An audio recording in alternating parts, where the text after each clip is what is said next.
Okay, moving on to Disc 2 Part 2 of The Undertaker's Deadliest Matches. So, the first match of Disc 2, we got The Undertaker vs Big Show. This match took place on the 3rd of May, 1999 episode on Monday Night Raw. Yeah, this match is not that good. It wasn't cringy, but it was kind of like, a bit slow. The moments of the match, you had Taker kind of like really dealt his kind of covered his elbow and forearm area with some type of chemical, and he kind of leaped on the Big Show's back, trying to put him in a sleeper hold, make sure like Big Show inhale with this chemical. I thought like Big Show would pass out. Unfortunately, that's not the case. He kind of pulled Taker off his back. Taker got himself disqualified. He hit Big Show with the bat. The bat breaks, and Big Show was bleeding. So, moving on to the other Taker Big Show match. This took place on the 7th of June, 1999's episode of Monday Night Raw.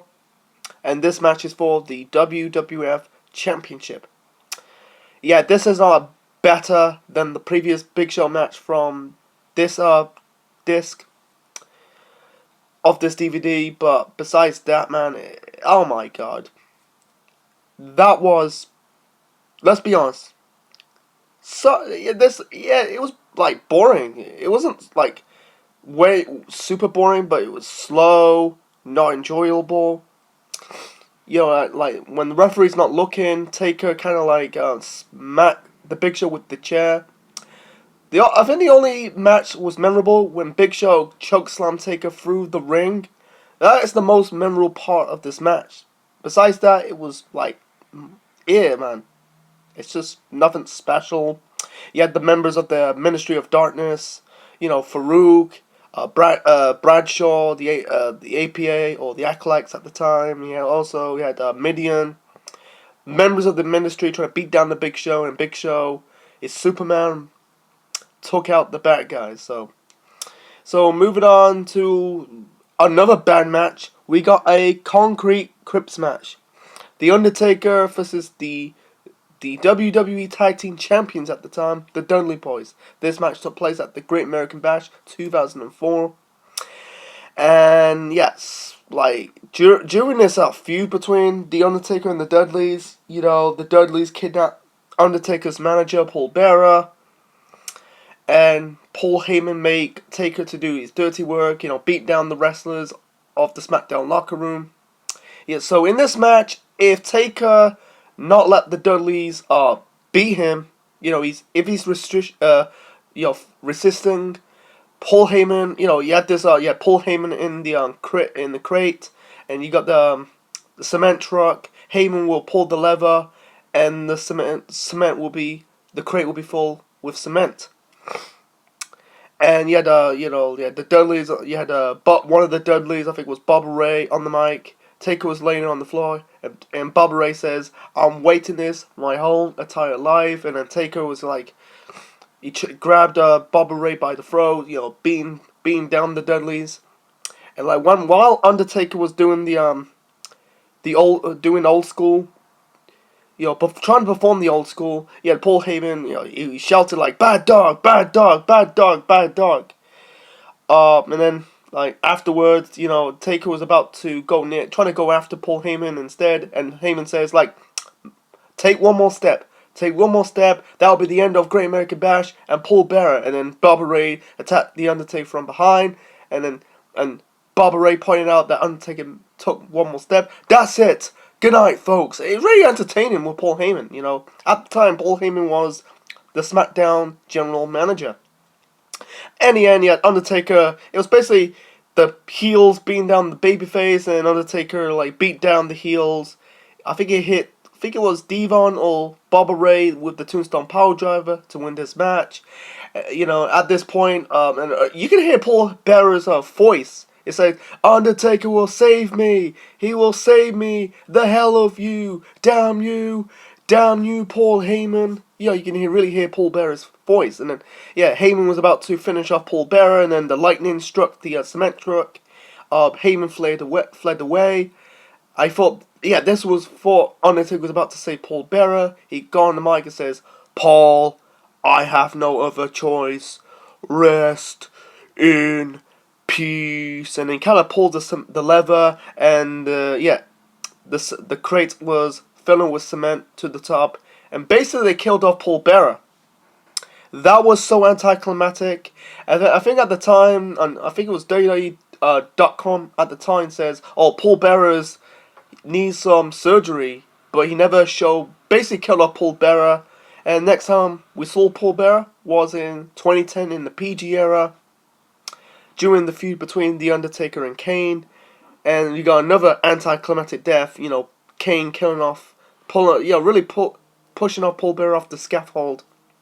Another topic for another time. So yeah, this handicap match between The Undertaker and the Dudleys. Is it a bad match? A very ugly match? Not really. Is it a great match? No. It was what it is, man. You know, you can check out on the internet, on YouTube. They did the rehearsal of the segment, or the angle, when Undertaker killing off Paul Bearer.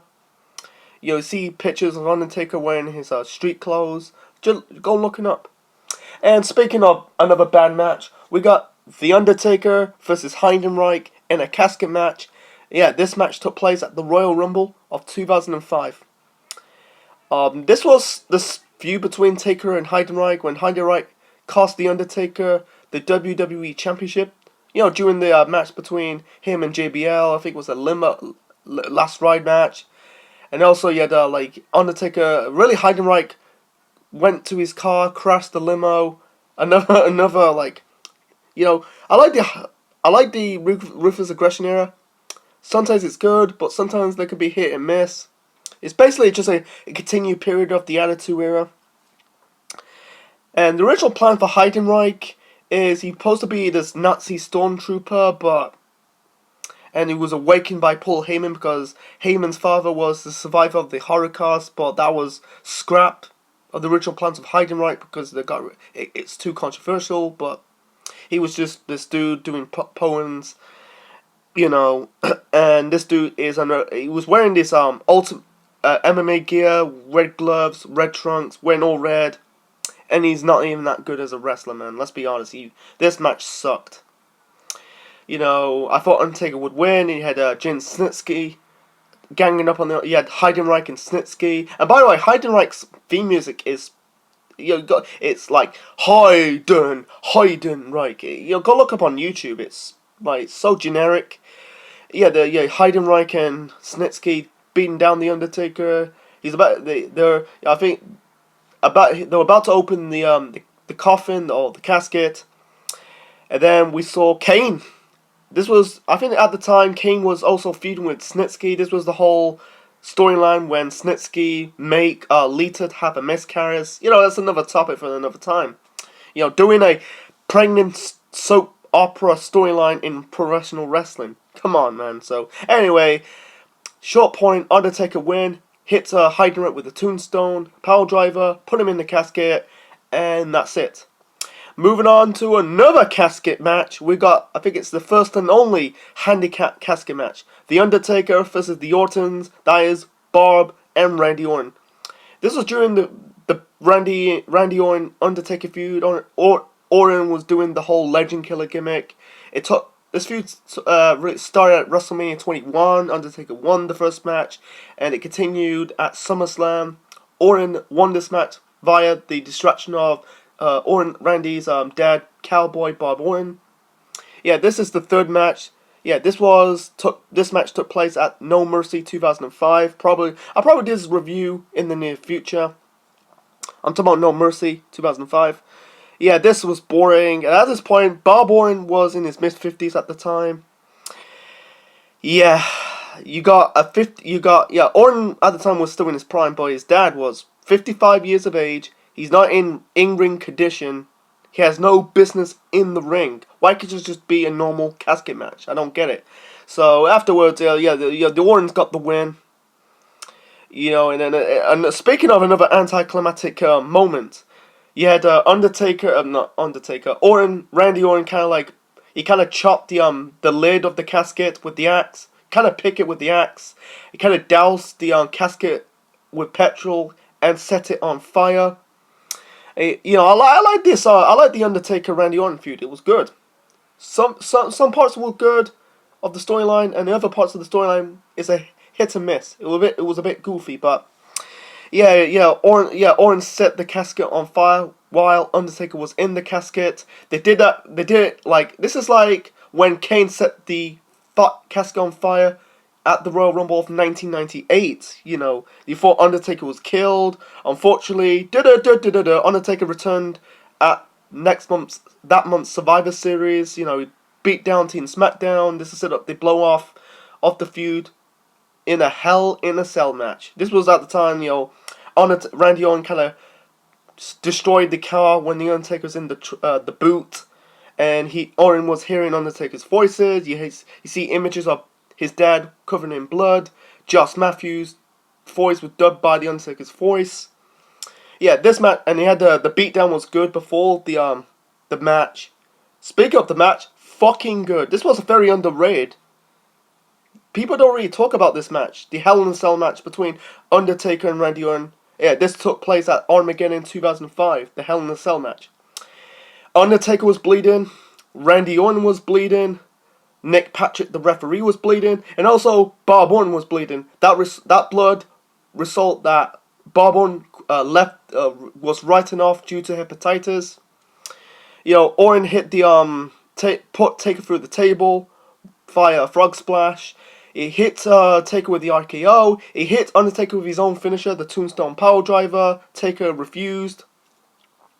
In the end, Undertaker hit Randy Orton with the Tombstone Piledriver. Beat down his dad, Bob Orton Jr. Won this match. Afterwards, he climbed on top of the Hell in a Cell, and that was it. And the final match of this two, we got The Undertaker versus the Great Khali in a last man standing match. This match took place on the 18th of August 2006 episode of Smackdown. Fucking shit. This is the worst last man standing match I ever saw. Most of the last man standing match I see, they were good. But this was bad. Khali was a fucking statue. That's the problem with Great Khali. He cannot wrestle. He does the chops. He did the smack in the chest. He used to do the vice grip, squeezing the head, crushing the head, and even the choke slam. But besides that, the dude was, I can't say it. He is fucking a statue. He was a fucking statue. Go and watch the Great Khali's matches with Taker and Batista and Cena. Oh my god, he's just a statue. An absolutely fucking statue. Undertaker worked with worse guys in the roster for decades, man. The most memorable, Khali kind of throw Taker off the stage. He went through the table. In the end, you had after interfering by what's it called? Sean Daivari. That's the brother of Ara Daivari. Taker hit Khali with the steel steps, hit him with the chair, chokeslam Khali, and won this match. Fucking terrible. I'm laughing. He's just a fucking machine. He has no wrestling ability. He's just a fucking tall man. So, and this too was fucking. It's just basically a one match DVD. The one match you should watch is The Undertaker versus Randy Orton, Hell in a Cell at Armageddon 2005. Besides that, the Big Show matches sucked. The Concrete Crypt match between Taker and the Dudleys sucked. Undertaker versus Heidenreich in the casket match. Orton versus the Ortons in another casket match. And Taker versus Khali in a last man standing match. All sucked, in my opinion. So the next part will be the final part of The Undertaker's Deadliest matches. It'll be this 3, part 3. Hope the final part will be much better than this part. So, that is the Central Man, officially signing out.